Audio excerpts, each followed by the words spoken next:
diabetes, kencing manis, lepas tu masalah-masalah neurological disease, penuaan. Okey, sebenarnya kanser ni termasuk dalam kelompok penyakit metabolic syndrome. Dia termasuk penyakit metabolik. Sebenarnya dia bukan penyakit genetik sangat sebenarnya. Metabolic. Jadi penyakit metabolik ni ada masalah pada metabolisme.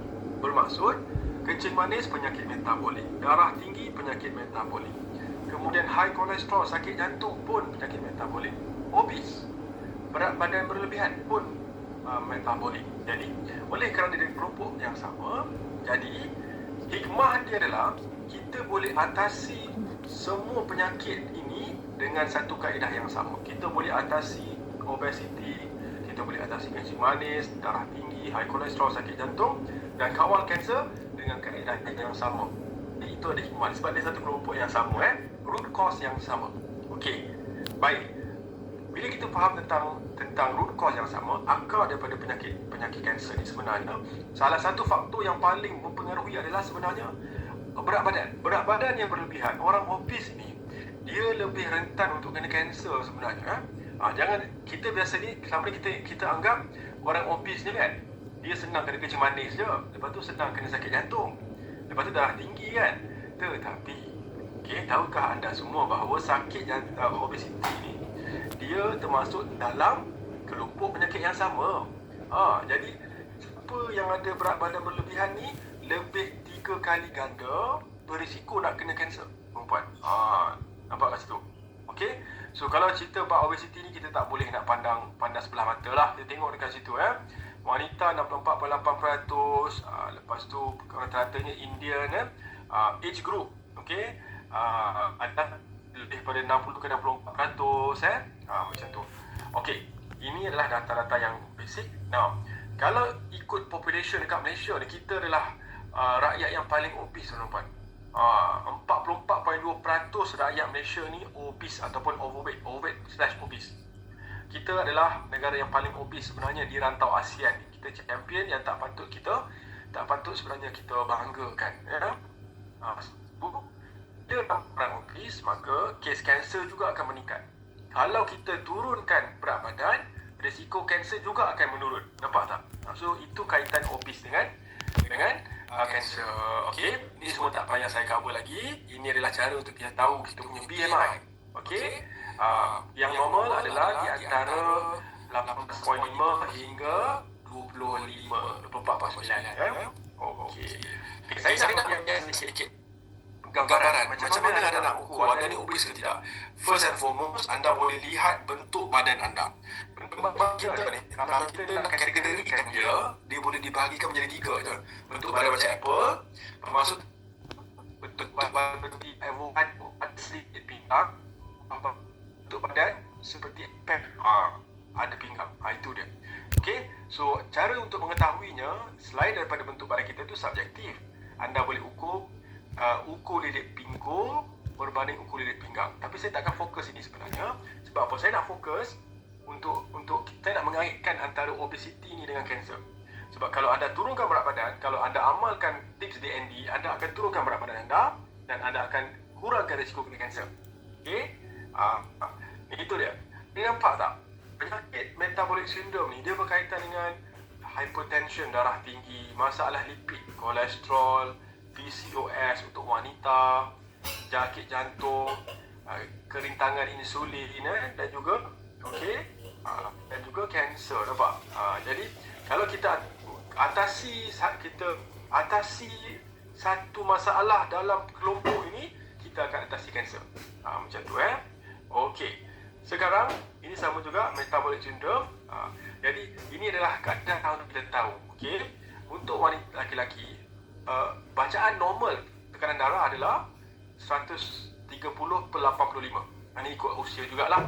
Tetapi yang penting anda boleh ukur anda punya waist, anda punya ukuran pinggang. 40 inci lebih kurang 90 cm, berbanding wanita 80 cm. Jadi kalau anda ukur lilit pinggang anda 80 cm lah, misalkan, itu betul-betul dah overweight lah. Sebagai contoh Okey.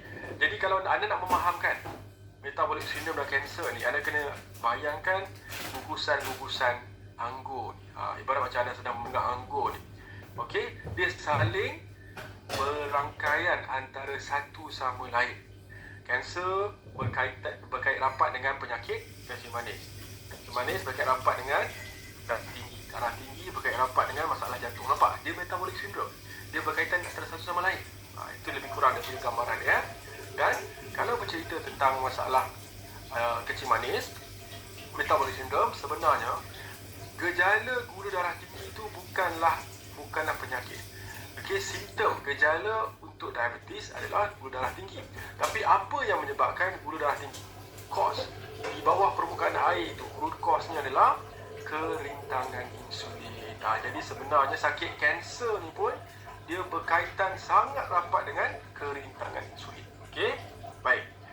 Jadi kaedah hari ini kita akan mengawal isu yang paling besar penyebab kanser, iaitu inflammation, keradangan. Keradangan ini dia adalah silent killer. Dia boleh menyebabkan sakit jantung, menyebabkan kencing manis, menyebabkan arthritis, menyebabkan penyakit autoimun, bahkan kanser pun. So kalau kita kawal radang dalam badan, kita akan kawal kanser juga. Macam tu Kemudian kita juga akan mengawal isu nombor 2, kerintangan insulin ataupun insulin resistant. Apa dia kerintangan insulin? Kerintangan insulin ni adalah keadaan di mana macam ni. Badan kita kan ada hormon insulin. Dia dikeluarkan oleh satu organ, nama dia organ pankreas. Apa fungsi organ pankreas? Fungsinya untuk menghasilkan hormon insulin. Hormon insulin ni pula fungsinya bawa gula yang ada dalam darah masuk ke dalam sel. Dalam sel gula akan diubah menjadi tenaga. Itu fungsi dia. Isu kerintangan insulin berlaku bila insulin ini dia terlalu banyak dalam badan, dalam salur darah, tetapi dia tak berfungsi. Dia berkumpul. Dan jadi masalah insulin ni, kalau dia terlalu banyak, dia bersifat growth promoting. Dia meningkatkan pembesaran sel secara tak normal. Sebab tu orang jadi masalah kerintangan insulin ni, wanita senang kena cyst, PCOS, senang kena fibroid, bahkan kanser pun. So kita kena kawal paras hormon insulin. Nanti dengan kaedah berikutnya. Okey. Sekarang kita nak cerita tentang macam mana cara untuk kita kawal kanser, cegah dan kawal kanser secara alami. Itu dia fokus kita. Kita nak cegah, kita nak kawal. Okey.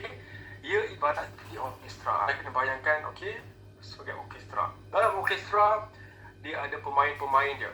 Ada yang main violin, ada yang main, gendang dia, semua seruling. Jadi orkestra akan mewujudkan satu irama yang cukup cantik, yang cukup merdu untuk membentuk satu muzik. Samalah kalau kita nak cegah dan kawal kanser. Dia tidak boleh menggunakan satu kaedah saja. Dia perlulah diatasi secara holistik ataupun menyeluruh. Okey? So, ini dia. Irama untuk kawal diabetes dan kanser adalah nombor 1. Tergantung 50%-nya datang daripada diet. 50% kan? 10%-nya datang daripada sunlight ataupun vitamin D. 10% datang daripada exercise, pergerakan. 10% datang daripada faktor persekitaran. Contoh macam mungkin terpapar, terdedah, terekspos dengan bahan-bahan kimia. Itu pun boleh menyebabkan kanser. 10% adalah tidur. Tidur tak cukup pun boleh menyebabkan kanser. Ini kita akan kupas kejap lagi. Dan yang terakhir, stres. Stres ni kita jangan pandang ringan juga ya. Stres, bila kita stres, badan kita akan meningkat dia punya hormon kortisol. Bila hormon kortisol meningkat, kita akan menyebabkan apa? Akan menyebabkan radang tinggi. Radang tinggi, sel kanser mudah nak aktif. Itu dia kaitan. Okey? Baik. Kalau kita nak bercerita tentang pillars of D&D healing, macam mana Dr. Nordin Darus sembuh kanser, sebenarnya ada 5. Nombor 1 adalah tidur ataupun rehat. Nombor 2, nutrition, iaitu nutrisi dari sudut makanan dan diet. Nombor 3, exercise, pergerakan.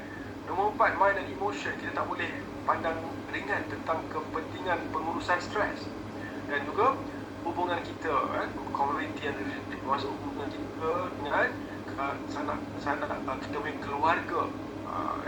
Itu penting juga dengan sahabat. Kalau kita ada masalah dengan keluarga apa-apa, itu boleh berkesan pada badan kita, termasuk kanser. Okay?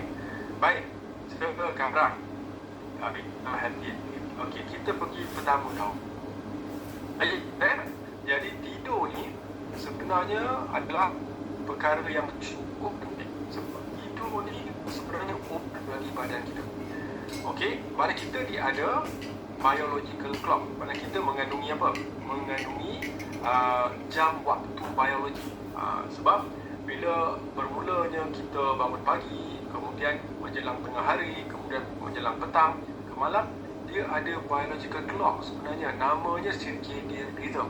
Okey, dan circadian rhythm ni dia berkaitan dengan satu hormon. Hormon tersebut adalah hormon melatonin. Hormon melatonin inilah yang buat kita rasa mengantuk, tidur dengan lena, tenang. Jadi siapa yang ada masalah insomnia, susah tidur ni, kemungkinan dia juga ada masalah melatonin tak cukup. Jadi apakah cara untuk kita pastikan melatonin ni cukup untuk kita tidur dengan tenang, lena? Okey. Dan kena ingat, melatonin ini juga adalah ada sifat anti-cancer, tuan-tuan. Yes, sebab tu waktu tidur, bila kita tidur dengan tenang, lena, nyenyak ni, sebenarnya hormon melatonin tu sedang bertarung dengan kanser. Jadi tidur sangat penting, tuan-tuan. Kalau anda dapat tidur dengan nyenyak, lena, alhamdulillah. So macam mana cara untuk kita mengaktifkan circadian rhythm dengan sihat untuk pesakit kanser, untuk mencegah kanser dan untuk melawan kanser sewaktu tidur? Nombor satu, anda perlu tidur pada waktu yang tetap setiap hari. Saya sarankan sebelum pukul 10 lah. Okey, cuba tidur sebelum pukul 10. Sebab pada pukul 11, organ hati kita akan mula detox. So, tidur pada waktu yang tetap setiap hari. Kemudian nombor 2, berhenti makan 2 atau 4 jam sebelum tidur. Zip mulut tu. Sebab kita bila makan lewat, okey, badan kita ni tak dapat berehat dengan sempurna sebab dia terpaksa bekerja. Dia terpaksa nak cerna makanan kan. So, berhenti makan awal sebelum pukul 8 malam. Nombor 3, detox digital. Sama juga, 2 atau 4 jam sebelum waktu tidur. Ini masalah ramai orang. Sebab kita dah terbiasa kan. Kita dah terbiasa sebelum tidur tengok handphone, tengok TikTok, lepas tu tengok Facebook kan. Lama-lama tertidur dengan handphone. Sangat-sangat tidak sihat kan. Sebab handphone ini dia memancarkan gelombang magnetic radio frequency. Dia ada blue ray, nama dia blue light, sorry. Sebab itulah kalau boleh 2 jam lah kan. Katakan tidur pukul 10, pukul 8 tulas tengok handphone, lepas tu terletak tepi. Jangan tengok handphone sewaktu tidur. Okey, sebab percayalah, sebarang benda gadget ini memancarkan gelombang frekuensi radiasi. Jadi kita dah seharian bekerja, tengok handphone, dah terpapar radiasi. Nak tidur pun kita kena radiasi. Macam mana tak kena kanser? Jadi elakkan letak sekurang-kurangnya 2 atau 3 meter daripada katil. Nombor 4, tidur dalam ruangan yang gelap. Sebab apa perlu kita tidur dalam ruangan yang gelap? Sebab hanya bila kita tidur dalam suasana gelap, badan kita mampu keluarkan hormon melatonin. Hormon melatonin ni tadi yang buat kita rasa tidur dengan nyenyak dan lena tu. Plus, dia juga akan bantu kawal kanser, hormon melatonin. Okey? Dan pastikan tidur dalam ruangan yang selesa, comfortable dan dengan pengudaraan yang baik. Bermaksud apa? Bermaksud ada kipas ke, ada aircon. Jangan anda tidur dalam ruangan yang tak ada peredaran udara sebenarnya. Sebab kalau udara tak bergerak dengan baik, mudah untuk kuman-kuman dan udara tu memasuki hidung anda, mudah untuk menjangkiti. Macam tu.